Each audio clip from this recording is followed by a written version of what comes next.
Bharatiya Janata party భరోసా కార్యక్రమంలో భాగంగా ఈరోజు పార్టీ కార్యాలయానికి విచ్చేసినటువంటి అనేక సమస్యల్ని ప్రజల తరఫున నిలబడి సంబంధిత అధికారులతో పరిష్కరించడానికి చేసేటువంటి ప్రయత్నంలో భాగంగా ఈరోజు పార్టీ కార్యాలయంలో వివిధ సమస్యల మీద వచ్చినటువంటి బాధితుల పక్షాన భారతీయ జనతా పార్టీ నిలబడి భరోసా ఇచ్చేటువంటి కార్యక్రమంలో పాల్గొనడం. గత 2 రోజులుగా ఈ రాష్ట్రంలో జరుగుతున్నటువంటి పరిణామాలు, రాష్ట్ర రాజకీయాల్లో జరుగుతున్నటువంటి మాటల గురించి మాట్లాడకుండా నా పని నేను చేసుకుని పోదామని అనుకున్నాను.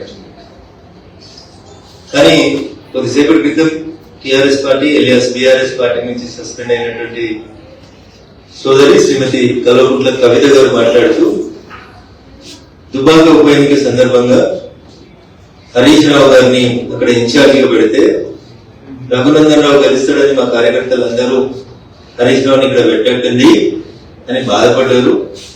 అయినా మేము హరీష్ రావుని అక్కడ పెట్టడం వల్లనే పరోక్షంగా ఆయన చెప్తుంది రఘునందన్ రావు గెలిచింది అనేటువంటి అర్థం వచ్చేలా మాట్లాడు. కవిత గారు మీరు ఎప్పుడు మాట్లాడుతున్నారో నాకు తెలియదు, కానీ నేను అప్పుడే చెప్పాను, దుబ్బాకకి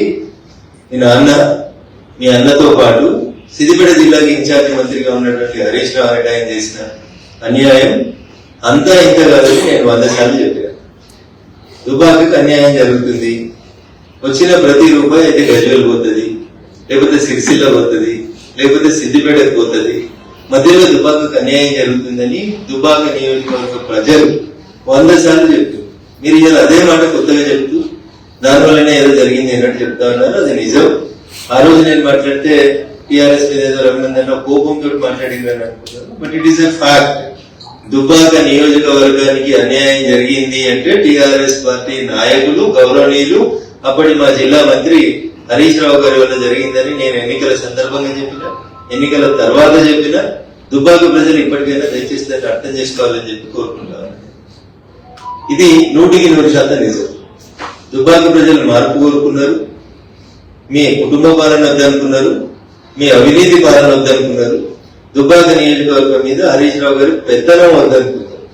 అందుకనే దుబ్బాక ప్రజలు స్వచ్ఛంగా మనస్ఫూర్తిగా ఓటేస్తే రఘునందన్ రావు గెలిచిండు తప్ప ఎవరి దయా దాక్షిణ్యాలతో రఘునందన్ రావు ఆ ఉప ఎన్నికలలో గెలవలేదు. 100% దుబ్బాక నియోజకవర్గ ప్రజలు మార్పు కోరుకున్నారు.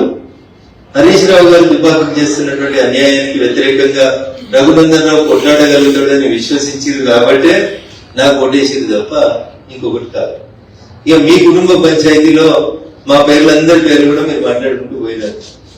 100% మీరు ప్రస్తావించినటువంటి పేర్లలో దాదాపు అన్ని పేర్లు కూడా మీకు అందరికీ తెలుసు, మీ నాన్నగారికి కూడా తెలుసు.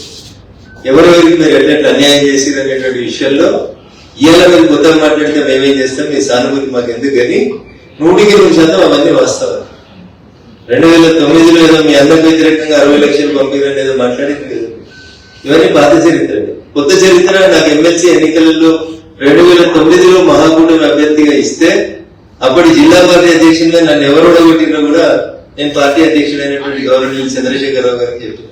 కానీ ఆ రోజు కూడా యాక్షన్ తీసుకోలేదు. These are all facts. Nothing is an hidden thing. It is ఇందులో కొత్తగా ఆమె చెప్పింది ఏం కూడా లేదు. రేవంత్ రెడ్డి గారు, హరీష్ రావు గారు ఒకటే ఫ్లైట్ లో వచ్చిరని, వాళ్ళిద్దరు బుక్ అయిందని, మెదక్ పార్లమెంట్ ఎన్నికలలో నన్ను ఇబ్బంది పెట్టాలని చూస్తున్నారని, కాంగ్రెస్ టీఆర్ఎస్ 2 కొల్లుడై నేను గెలవకుండా చూడాలని ప్రయత్నం చేస్తున్నారని నేను మీడియా ముందుకు వచ్చి చెప్పినటువంటి తారీఖు 22 మార్చ్ 2024 అదే వచ్చి చెప్పిన. మార్చి 2024 నాడు ఆస్ట్రేలియా నుంచి connecting air India flight number తో సహా చెప్పిన. బిజినెస్ క్లాస్ లో వస్తూ ఢిల్లీ నుంచి వస్తుండగా గౌరవనీయులు ముఖ్యమంత్రి గారు, హరీష్ రావు గారు ఇద్దరు అదే ఫ్లైట్ లో ట్రావెల్ చేసినారు. నన్ను ఓడగొట్టేందుకు ఇద్దరు ముచ్చట పెట్టుకున్నారనే విషయాన్ని నేను ఇవాళ కొత్తగా చెప్పలేదు.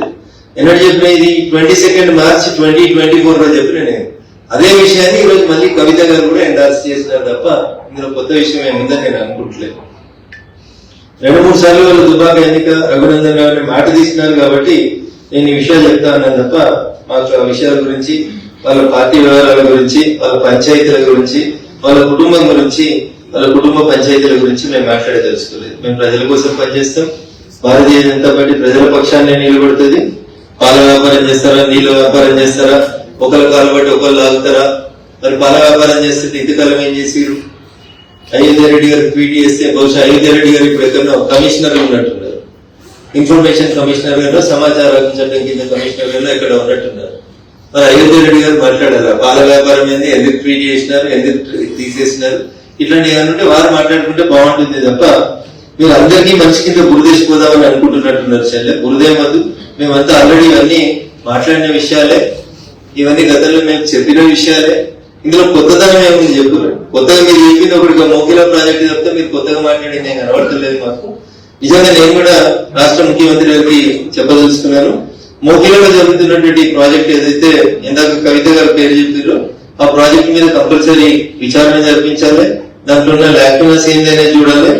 ఆ మోకిలా ప్రాజెక్ట్ కి సంబంధించి అనుమతులు ఏంది, డబ్బులు ఏంది, ఈ పోచంపల్లి శ్రీనివాసరెడ్డి అనేటువంటి ఎమ్మెల్సీ ఏడుగేలు చేయడం శ్రీమంతుడు అయ్యిండు, నవీన్ రావు అనేటువంటి ఎమ్మెల్సీ అవకతవకలేంది, వీటి మీద రాష్ట్ర ముఖ్యమంత్రి గారు ఏసీబీ డీజీ వెంటనే చర్య తీసుకోవాలి.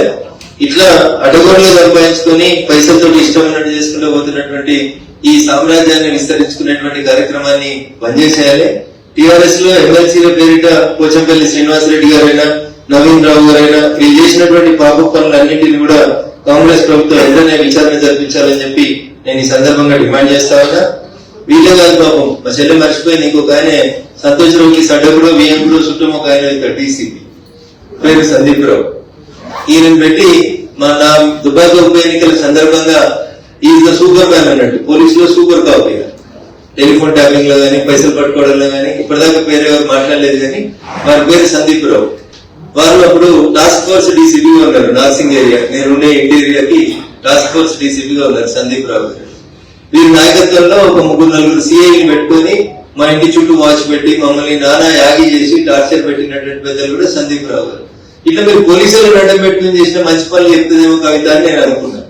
టెలిఫోన్ ట్యాపింగ్ లో ఏమేమి జరిగింది, ఎవరెవరు పైసలు ఎట్లా గుంజుకు వచ్చినాం, లేకపోతే ఎమ్మెల్సీ వెంకటరామరెడ్డి గారు ఏం చేస్తా ఉన్నారు, వారికి ఎట్లా జీవోలు మార్చిరు, ఏమేం చేసి ఇవన్నీ ఇంకా చాలా విషయాలు మాట్లాడాల్సింది కవిత. మీరు మాట్లాడేది అన్ని ప్రజలకు తెలిసిన విషయాలే మాట్లాడారు, కొత్త ఏం మాట్లాడలేదు. మీరు ఇంకా ఏదో మళ్ళీ పార్టీలో పోదామా వెనక పోదామా అని ఊగిసలాడుతున్నట్టు కనబడుతుంది తప్ప ఇంకా మీరు నిజాలు మాట్లాడితే ఇంకా చాలా మాట్లాడాలి కదా. మేము ఇవన్నీ మాట్లాడినే కదా.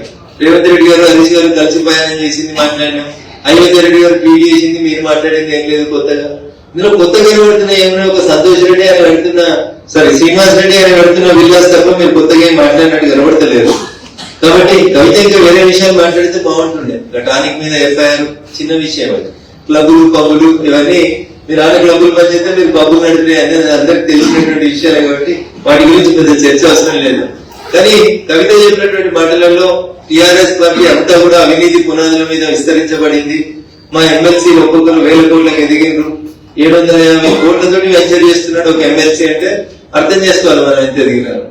నవీన్ రావు గారి అక్రమాలకి అయితే అడ్డు అదుపు లేదు. ఆయన చేసినటువంటి అడ్డగోల అక్రమాలకి, కూకట్పల్లి పరిసర ప్రాంతాల్లో ఆయన చేసినటువంటి జీవోలకి, వీళ్ళు మార్చిన జీవోలకి, ఇంకా చాలా జీవోలు ఉన్నాయి. చెల్లె మాట్లాడాల్సిన జీవోలు ఏంటంటే కన్జర్వేషన్ జోన్లను ఎట్లా మార్చి ఇచ్చిరు మున్సిపల్ శాఖ మంత్రి గారు, అవి మాట్లాడాలి చెల్లె. ఇంకా చాలా విషయాలు మాట్లాడాలి, వాళ్ళ ఎమ్మెల్సీల అవినీతి గురించి మాట్లాడాలి. ఒకటే రోజు కాబట్టి కొంచెమే మాట్లాడిందని అనుకుంటా ఉన్నా నేను. మళ్ళీ ఎపిసోడ్ లో ఇంకా బాగా మాట్లాడాలని కోరుకుందాం. ఖచ్చితంగా టీఆర్ఎస్ పార్టీ పెద్ద చేసిన అవినీతిని అంతా కవిత బయట పెడితే బాగుంటుందని నేను మనస్ఫూర్తిగా కోరుకుంటున్నాను.